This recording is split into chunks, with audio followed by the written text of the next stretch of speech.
अहंकार की पराजय। एक समय की बात है। एक जंगल में एक हाथी और बंदर रहते थे। दोनों बहुत अच्छे मित्र थे। एक दिन हाथी अपनी सूंड से बड़े बड़े पेड़ गिराकर अपने बल को दिखाने लगा, तो बंदर भी लंबी लंबी छलांगे मारकर अपनी कलाबाजियों का प्रदर्शन करने लगा। इस तरह काफी समय बीतने के बाद हाथी बंदर से बोला, ए बंदर, तू मेरे सामने कुछ नहीं लगता। मेरा शरीर कितना बड़ा है और मुझ में शेरों जितना बल है। यह सुनकर बंदर को गुस्सा आ गया। वह बोला, हाथी, तू अपने आप को समझता क्या है? तूने अभी मेरी शक्ति को देखा नहीं है। मैं पहाड़ की चोटी पर भी चढ़ सकता हूँ। बड़े बड़े पेड़ों की ऊंचाई नाप सकता हूँ। बहस का अंत नजर न आता। देख। दोनों ने किसी से निर्णय कराने का फैसला किया। उल्लू को वहां आता देख दोनों ने उल्लू से कहा, चलो बताओ, हम दोनों में से कौन ज्यादा शक्तिशाली हैं? उल्लू कुछ सोचकर बोला, इस नदी के उस पार लगे आम के पेड़ की ऊंची शाखाओं पर पके पके आम के गुच्छे लगे हुए हैं। जो मुझे वह आम तोड़कर लाकर देगा वही अधिक बलवान है।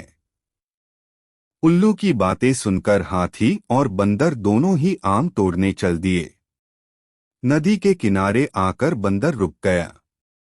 तब हाथी बोला, आओ आगे बढ़ो। बंदर ने हाथी को बताया कि नदी बहुत गहरी है, इसलिए वह उसे पार नहीं कर सकता। हाथी ने उसे अपनी पीठ पर बैठाकर नदी पार करवा दी। नदी पार करके दोनों आम के पेड़ के पास पहुंच गए। हाथी ने अपनी सूंड से आम तोड़ने की बहुत कोशिश की, लेकिन वह सफल नहीं हो सका। बंदर से उसका हाल देखा नहीं गया।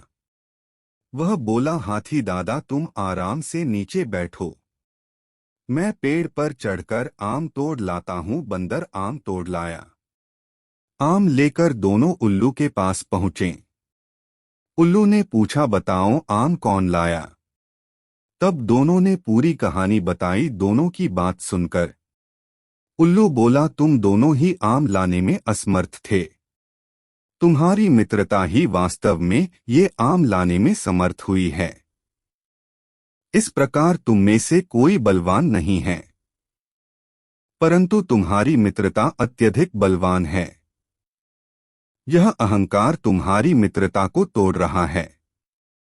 बंदर और हाथी को उल्लू की बातें समझ आ गई। उन दोनों का अहंकार चूर चूर हो गया। दोनों ने अपनी गलती को मान लिया और एक दूसरे से माफी मांगी। अब वे फिर अच्छे मित्रों की तरह खुशी खुशी रहने लगे और आपस में कभी नहीं झगड़े। कहानी अच्छी लगी हो तो लाइक और सब्सक्राइब करें।